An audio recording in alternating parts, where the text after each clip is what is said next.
Nagpapakita sa atin ng scene sa langit.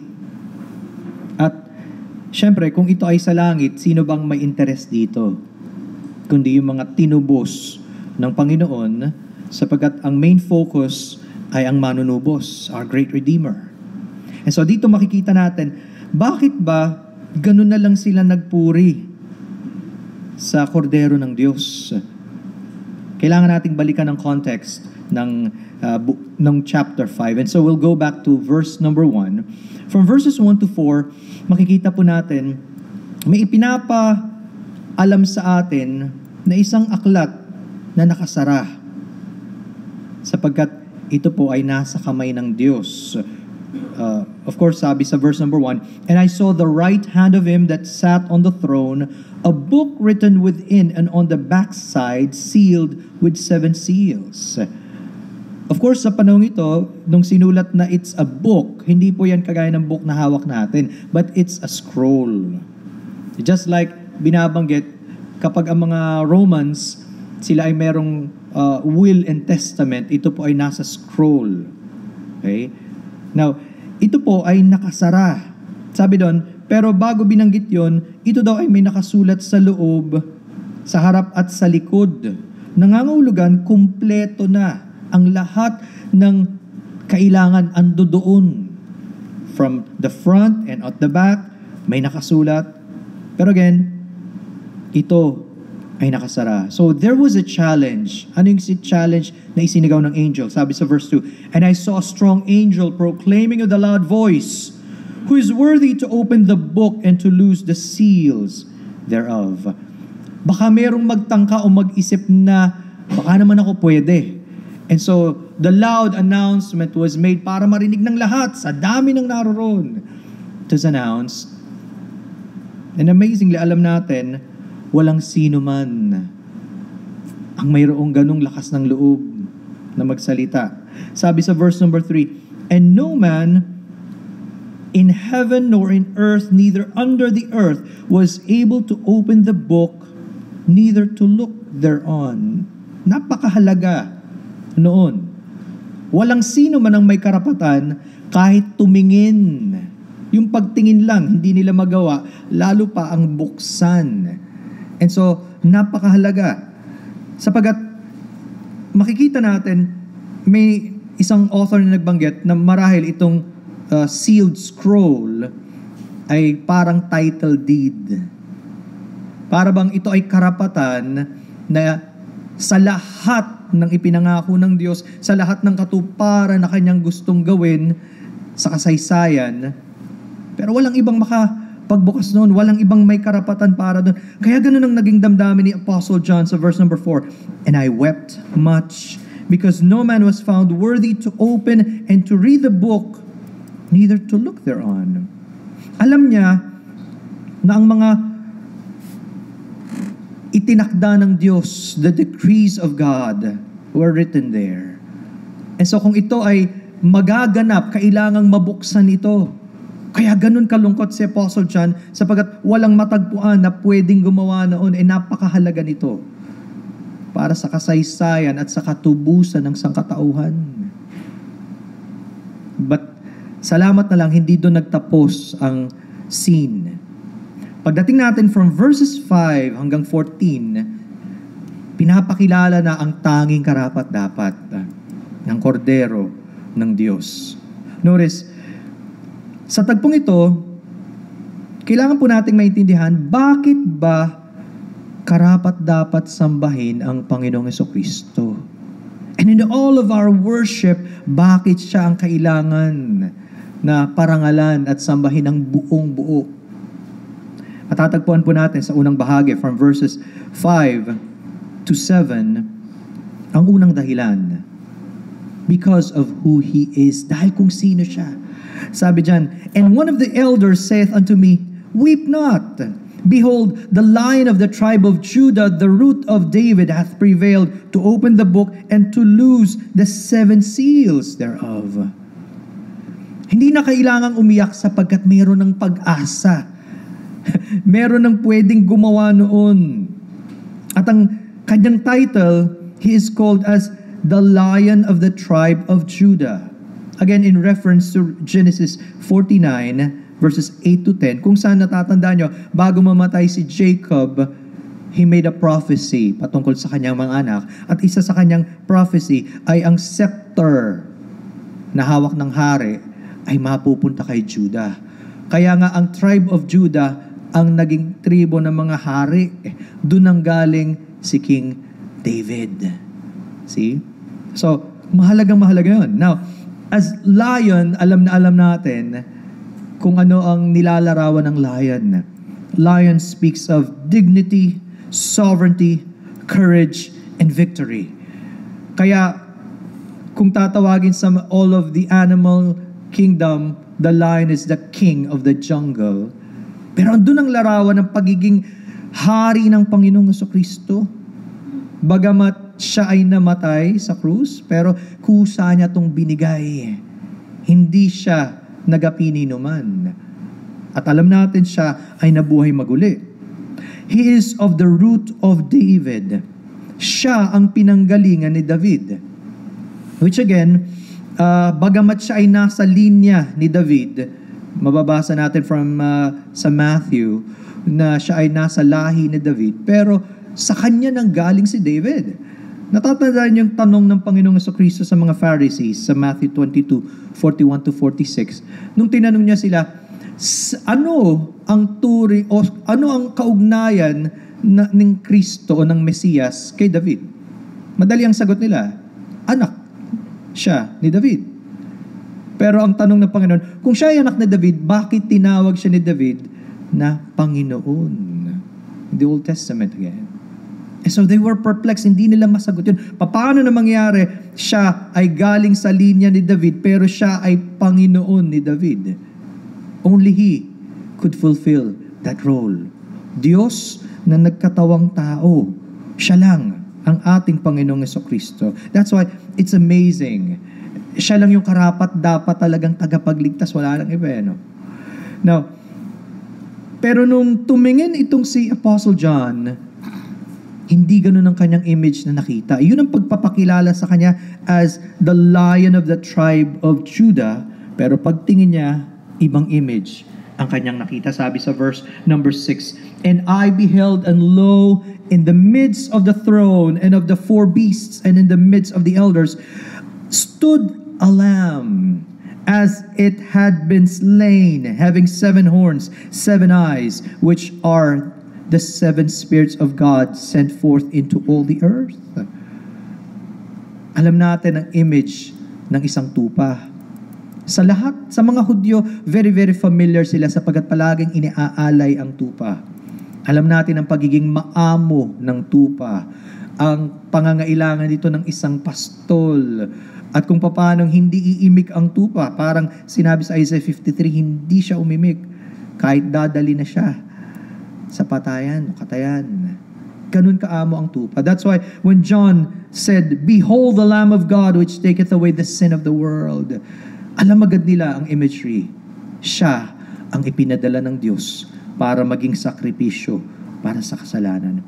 Now, ang imagery na binanggit ay hindi para gamitin para sa painting. Sapagkat pag ginawa mo to sa image, ipinaint mo ito, hindi magandang itsura. Pero ibinigay ang imagery na ito bilang paglalarawan sa kanya ng mga spiritual na katotohanan. At alam natin, the number 7 is a perfect number. Okay? Binanggit yan, He has 7 horns, meaning He has perfect power. Lubos ang kanyang kapangyarihan. Kung paano natatandaan niyo sa Book of Daniel, horn speaks of power, yung authority or rule. And then, He has 7 eyes. Ibig sabihin, nakikita niya ang lahat and He has perfect wisdom. Walang lingid sa Kanya. And then, binanggit ang the 7 spirits of God sent to all the earth. Of course, isa lang ang spirito ng Diyos. Pero ibig sabihin, His presence is perfect. Because He is God, He is omnipotent, omnipresent, and omniscient. Lahat ng katangian ng Diyos nasa Kanya. Dahil Espiritu siya ng Diyos, siya ay Diyos. Pinakamakapangyarihan, pinakamaalam, at nasa lahat ng dako. At yun ang role ng Holy Spirit sa atin. No matter where we are, ano man ang kalagayan natin, salamat because He is our comforter. Diba? Siya ang nagpapaalala sa atin ng salita ng Diyos. Siya ang nagko-convict sa atin. Siya ang nangungusap sa atin every time. Especially kung tayo ay anak ng Diyos. Kaya kung nararanasan nyo ang pangungusap ng Panginoon sa inyo, do not resist His Word. Huwag niyong tanggihan ang Kanyang salita. Kung tinatawag ka niya sa kaligtasan, ba't hindi ka tumugon sapagkat yun ang Kanyang role para dalhin tayo sa tagapagligtas. And so, notice the imagery.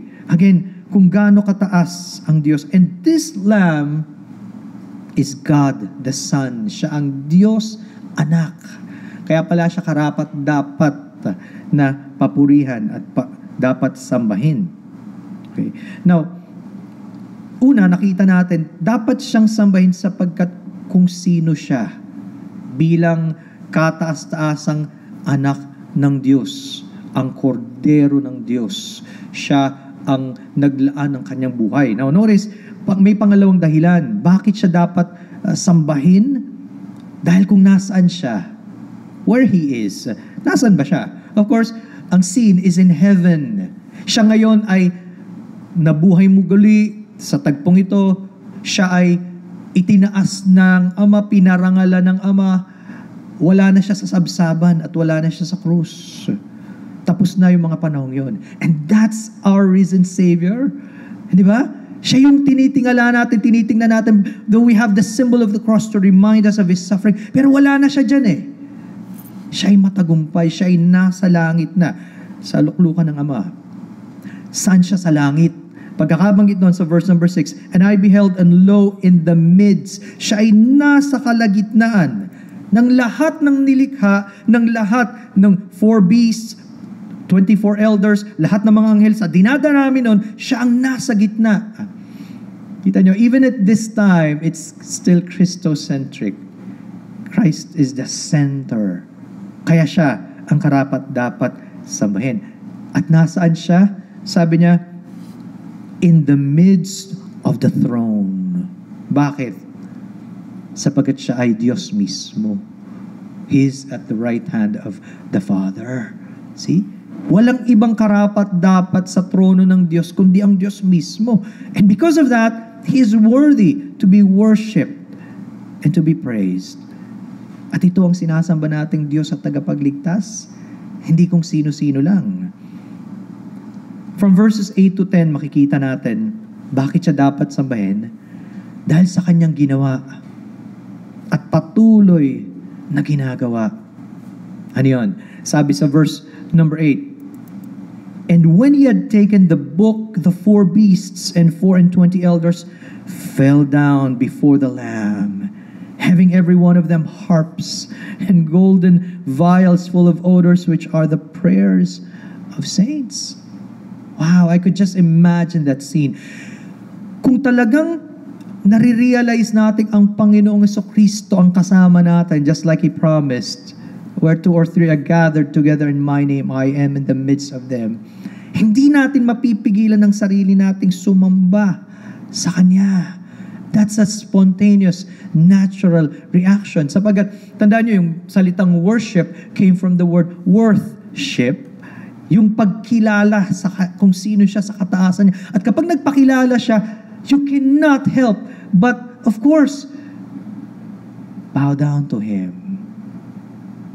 Kahit hindi mo to gawin physically, pero ang puso mo ay nagpapasakop sa Kanya. Kapag tayo na lihis at natuon sa maraming bagay, that's the time we do not truly worship Him. See? Ganun pa ba ang pagsamba natin sa pinakadakilang Panginoon at tagapagligtas natin ito? Siya ang naging sentro ng lahat ng yon. And so, natapos ang pag-iyak at nagsimula ang pagpupuri sa Kanya. Sabi doon, notice, yung kanilang mga panalangin ay itinuring na golden vials full of odor. Naalala ko nung panahong natapos, madaming tagpo sa Old Testament kung saan sila ay nagsasacrifice sa Panginoon. At nung natapos ang baha, si Noah ay nagsacrifice sa Panginoon. At binanggit doon sa Genesis na nung naamoy ng Diyos isang mabangong samyo at tinanggap niya yun. Sa atin ngayon, hindi na tayo nag-aalay ng sinusunog para sa Diyos. Pero yung ating panalangin, just like what you did earlier, ay mabangong samyo sa harapan ng Diyos. And so let's take that as a privilege to come before the throne of this great God. Nagpasimula silang umawit at pansin niyo ang sabi doon, magkasama ang panalangin at pagpupuri. They go together. Sapagkat totoo yun eh. Sometimes, di ba, pag tayo umaawit, namamangha tayo sa Diyos, and that song can be a prayer also. Kaya maraming psalms ay panalangin na inawit. Ganun din. Pwedeng yung mga awit natin nagiging panalangin at yung panalangin natin dumarating sa Diyos. Tinatanggap niya ng may kaluguran dahil sa Panginoong Jesucristo. Anong kanilang inawit? Sabi dyan sa verse 9, and they sung a new song saying, Thou art worthy to take the book and to open the seals thereof, for thou wast slain and hast redeemed us to God by thy blood out of every kindred and tongue and people and nation. Una, ang kanilang naging awit ay awit ng pagsamba. Again, a song of worship. Sapagkat kinilala nila, walang ibang karapat-dapat. And so, naging spontaneous yun. Kaya nga po, kapag ka nasanay tayo sa mga kanta sa mundo ngayon, I'm not saying na every song na maririnig ay masama. Pero, pinaparinig ko sa asawa ko at mga anak ko, kapag ka tumatawag ako dun sa aming, since meron kaming landline ngayon na pwedeng patawag sa Globe and then TM. Pero pag tumatawag ako sa kanilang customer service, I have to do that para malaman ko ilan na yung data. But may ringtone, and I hate that song. Yun daw yung sikat ngayon. Yung message ng song napaka-sensual. Pero gustong gusto, at narinig ko minsan, may isang bata daw kumakanta nun. Karamihan ng mga songs ngayon patungkol sa tao. Pero wala nang higit pang awitin, kundi yung awitin na nagpapaalala at nagtataas sa pangalan ng ating Diyos. And so it was a song of worship. Pangalawa, ito ay awit ng Ebanghelyo. A gospel song. Bakit? Sabi dyan, for thou wast slain and hast redeemed us to God by thy blood. See? Kahit sa langit, yun ang sentro at pinag-uusapan, inaawit, hindi makakalimutan ng sino man ang kanyang ginawa. At huwag nawa nating makalimutan ang kahalagahan ng kanyang ginawa. Palaging nawang hilingin nating ipaalala ito ng Panginoon at habang tumatagal natin siyang nakikilala, lalong mas pinapahalaga natin, tinetreasure, chine-cherish natin siya at ang kanyang ginawa. Huwag tayong manawa sapagkat sila, yun ang naging center ng kanilang pag-awit. And it was also a missionary song. Bakit? Sapagkat binanggit doon na Thou hast redeemed us to God by thy blood out of every kindred and tongue and people and nation, sa lahat ng dako. Kaya makapangyarihan ng Diyos ang kanyang salita ay ipapadala niya sa iba't ibang sulok ng mundo.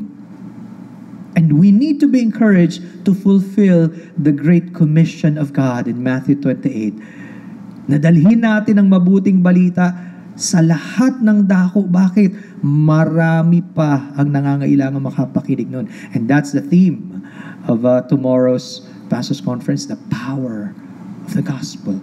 Kung tayo ay binago ng Panginoon, isasapamuhay natin iyon at gusto nating dalhin sa marami pang iba.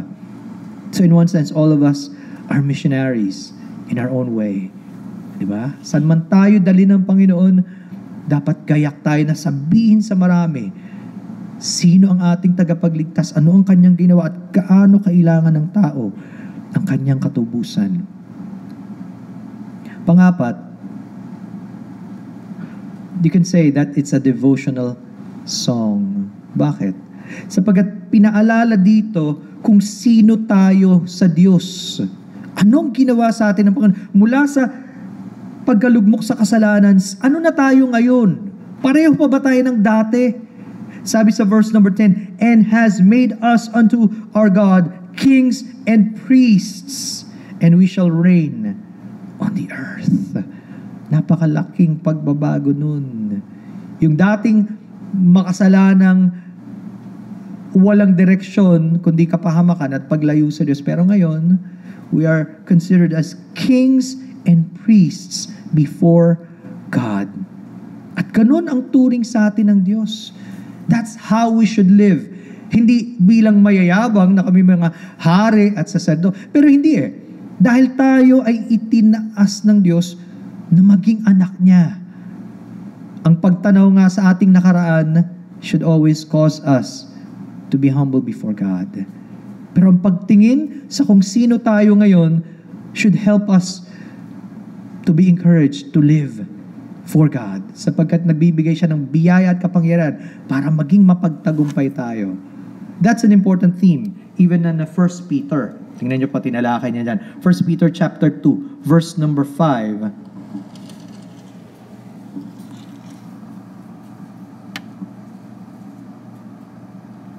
Ye also as lively stones are built up a spiritual house, an holy priesthood, to offer up spiritual sacrifices acceptable to God by Jesus Christ. So notice, ang bawat mananampalataya, pwede tayong lumapit sa Diyos at pinapanyayahan tayo ng Diyos, come boldly to the throne of grace. Bakit? Meron tayong tagapagligtas, meron tayong tagapamagitan Hindi na natin kailangan ng pare na tao na magsasabi, ilapit mo nga ako sa Diyos. Pwede tayong humiling ng panalangin. Pero lahat tayo na anak ng Diyos ay may karapatang lumapit sa Panginoon, and we can offer up spiritual sacrifice. Kaya nagiging katanggap-tanggap ang anumang inahandog natin simply because of the Lord Jesus Christ. And notice, sabi dun sa verse number 9, but ye are a chosen generation, a royal priesthood, an holy nation, a peculiar people, that ye should show forth the praises of him who hath called you out of darkness into his marvelous light. So naturally, kung makapangyarihan ng Diyos at talagang kumilos siya at tinubos niya tayo, kitang-kita yung pagbabagong yun sa buhay natin. At yun ang palagi nating hinihiling sa Panginoon. Siya ang makita at ang kanyang biyaya ay sumagana sa atin, sapagkat kung sa sarili natin, it's easy to fail time and again. Pero sa biyaya at kalakasan ng Panginoon, pwede nating magawa ito. Sabi dyan, 10, which in time past were not a people, but are now the people of God, which had not obtained mercy, but now have obtained mercy. Notice the contrast. Dapat nating ma-appreciate yon, no matter how long we've been in the Lord. Lalo pa nga, habang tumatagal, mas lalo dapat nating nauunawaan at lalong na-excite ang puso natin sa ginawa at patuloy na ginagawa ng Panginoon sa buhay natin.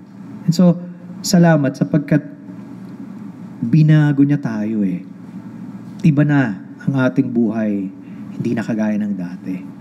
Okay? So, it was a song of worship, a gospel song, a missionary song, a devotional song, and a prophetic song. Bakit? Kasi sa susunod dyan, ipinangako, sabi dyan, and we shall reign on the earth. Ang magandang hinaharap ng mga anak ng Diyos. Lalo na para sa kanila, napakalaking pag-asa nito. Remember, they were in persecution at this time. Tayo, iba-ibang kinakaharap nating challenges sa buhay. Pero napakasarap malaman, hindi dito nagtatapos lahat.